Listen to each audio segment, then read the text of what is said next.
good morning, everyone. I want to welcome y'all to the 2022 Dean Lee Research and Extension Center Virtual Field Day. I'm Matt Foster. I am the statewide extension corn, cotton, and grain sorghum specialist with the LSU Ag Center. Today I want to briefly discuss the current situations with the corn, cotton, and grain sorghum crops in Louisiana. This year in Louisiana we have around 500,000 acres of corn.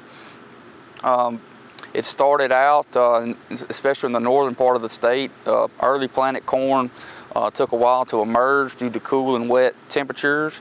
And then conditions turned dry after corn was planted and started growing. Irrigation was prevalent this year.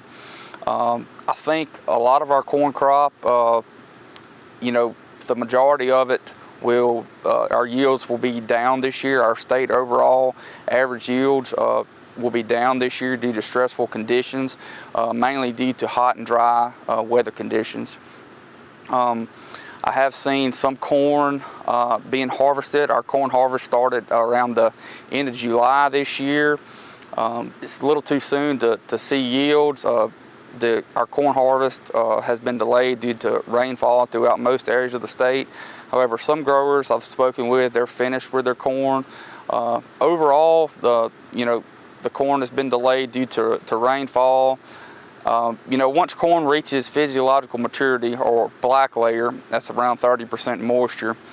Question I get a lot is, how fast does it take that corn to dry down? Well, it's really dependent on environmental conditions after that point. Since the corn is not taking up any moisture from the soil anymore due to reaching physiological maturity. Here in the South, we're generally blessed with hot, weather during August and September, so the corn dries down fairly quickly. But recently, due to all the rainfall, it's delayed harvest and delayed dry down. And a question I've been getting a lot is about harvest age. You do have 3 harvest age options in corn, which are carfentrazone, paraquat, or sodium chlorate. And this will add little to no benefit to drying down the corn. Generally we like to harvest corn around 15% moisture, no less than that. However, if you do harvest higher moisture corn, you need to take into consideration you need to be cautious with that corn. Don't let it sit in your grain carts or bins for 4 to 6 hours, especially if you're taking it straight to market, as that higher moisture corn is more sensitive to disease and fungal infections, high moisture, high humidity environments that we have here in Louisiana. But overall, the corn crop looks good. I think our state average will be slightly lower this year just due to hot and dry conditions. The longer the corn sits in the field, our main concern here is weather conditions that can cause lodging, stalk rot, things of that nature. I looked at a field the other day, had some charcoal rot in it, and some certain areas were lodged, and this is due to stressful conditions during the growing season. But overall, I think our corn is looking good. Hopefully the weather conditions this week and the next few weeks we can get the corn crop out. Switching gears to grain sorghum. Our grain sorghum acreage compared to last year are slightly down.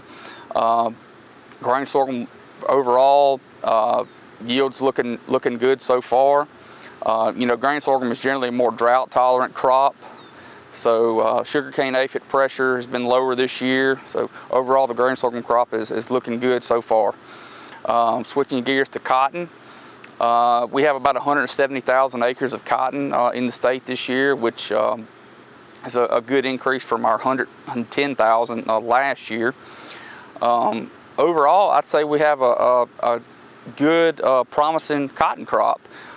Inset pressure throughout the beginning of the season has been fairly low. During the past few weeks it's picked up, especially plant bug pressure, having some worm sprays go out in the 2-gene cotton.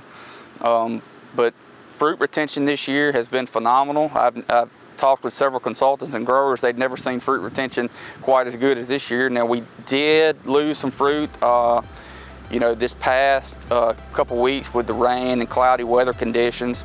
But overall, I think the cotton crop is promising. Growers are satisfied with it. It really just depends on future environmental conditions. I think we're going to have a good cotton crop if we can get it out of the field, get a few more timely rains and, get it out of the field in a timely manner.